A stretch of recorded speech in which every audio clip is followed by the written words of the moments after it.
Hey guys, how you doing? It's Art from Art's Model Trains. So today we're going to check out this awesome MTH Railking New York Central Aerotrain.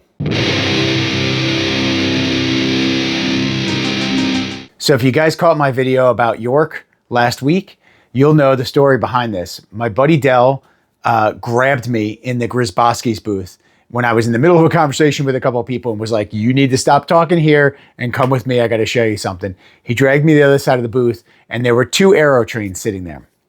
A Pensy Aerotrain and for the first time I've ever seen one, a New York Central Aerotrain. And I immediately snapped it up, made a deal with Joe and took it home. And I have not regretted it since. It is an awesome addition to my collection. Really cool train. Something I'd been thinking about getting at the, if I can get it at the right price. And this was not only New York Central, it was also the right price. So it was an awesome find. Before we dive in and take a detailed look at this Railking model, let's talk a little bit about the history of the Aerotrain, which is something that I didn't really know much about until I started digging into it after acquiring this at York.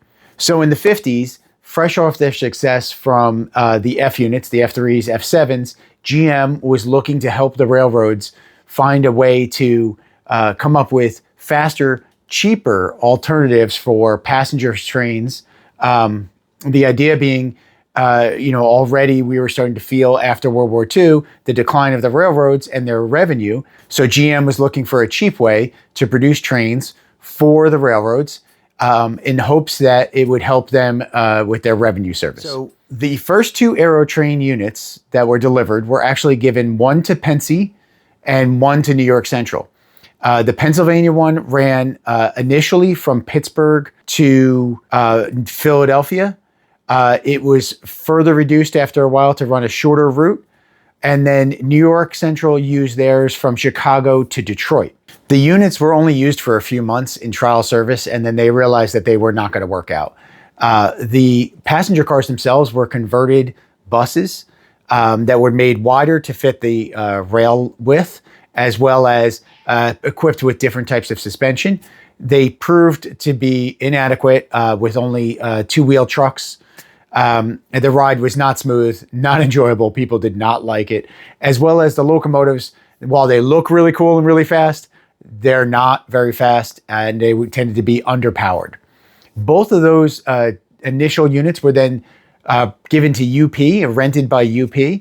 And I did not know this, but the Union Pacific actually ran them from Los Angeles to Las Vegas. And they did this for a year or so.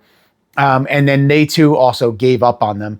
And all of these were sold at a heavy discount to Rock Island, which ran them actually for 10 years in commuter service, which is really impressive. I believe both locomotives and a couple of the passenger cars are still surviving in a museum, but the rest of the units, passenger cars and things like that, were all scrapped. Really cool history, pretty interesting to dig into. So now let's get you guys off the stand and let's take a closer look at this Railking model and the particular one that I picked up from Grzybowski's.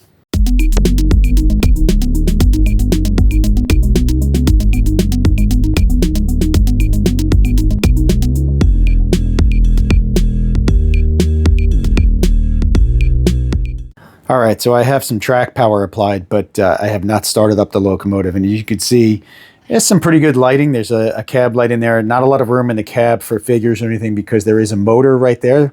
This locomotive actually does have two motors.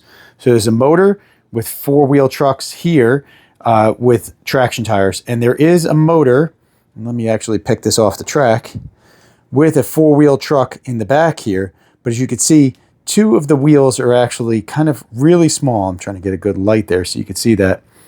And the idea there is that they're almost invisible as the train is running, so it looks like just a two-wheel truck in the back there. Now, between the cars, it actually comes with two sets of diaphragms.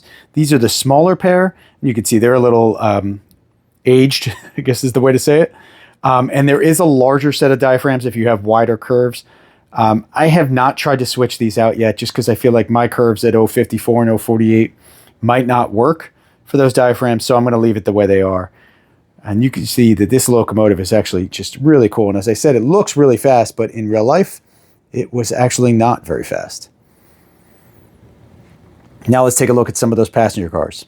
All right, so the passenger cars are all the same except for the observation car, and I'll show you the difference there. And what's really nice is the person who owned this before me added passengers to this.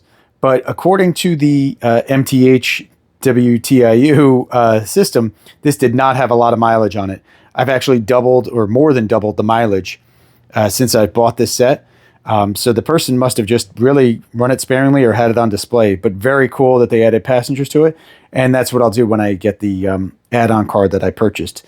The difference between the New York Central set and the Pennsylvania set is that the New York Central set does not have any real markings on the side of the cars. And you'll see as I move to this next car, there's no real markings. There are a little bit of numbers, but they're only very faint.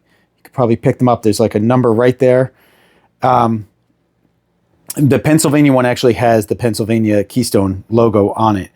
So the New York Central ones are a little different. The orange is a different color as well on these sets versus the Pennsylvania set.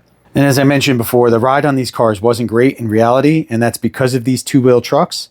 And the model has two-wheel trucks that actually don't rotate, and they don't need to because this car is relatively short. It's only about 10 inches long. That allows it to clear small curves or tight curves without actually having rotating trucks because of the two-wheel trucks that it comes with.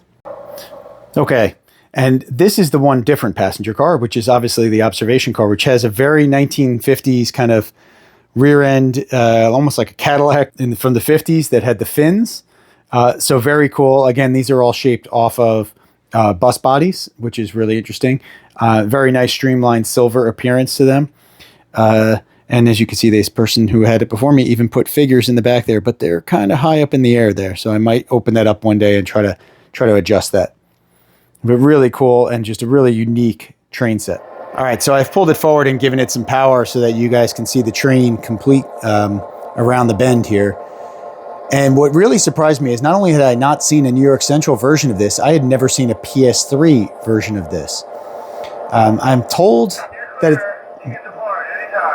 there you go. There's a little bit of dialogue. I'm told that this is actually an early version of PS3, but it is great, so I don't have to worry about the boards. It has great sound effects.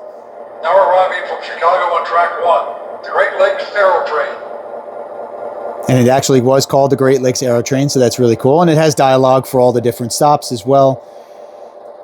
This stop is South Bend. South Bend there, so very cool. Really good sounds. And I'm, just really enjoying running this locomotive, and it pairs up well with all the other New York Central stuff I have on the line. So let's get it running so you guys can see it in motion. Now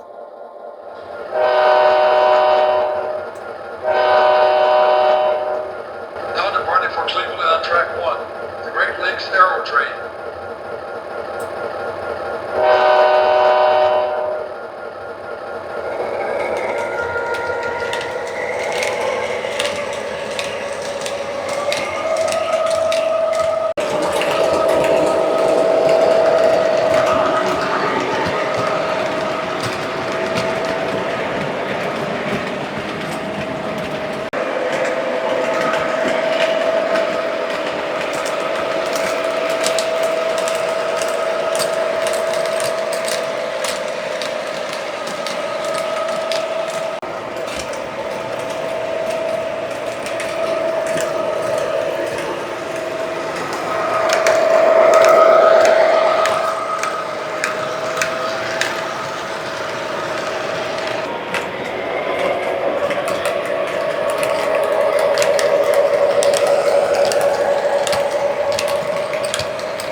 So thanks guys for watching. And thanks again, Dell, for helping me find this awesome set. I am so excited to own this, and it's been a lot of fun to run. I have already located and purchased the add-on passenger car that I need to get. Obviously open up and add people in, similar to what the cars that I already have look like. But it's gonna be a great addition. And this is gonna be a great set to just have on display, even when it's not on the track.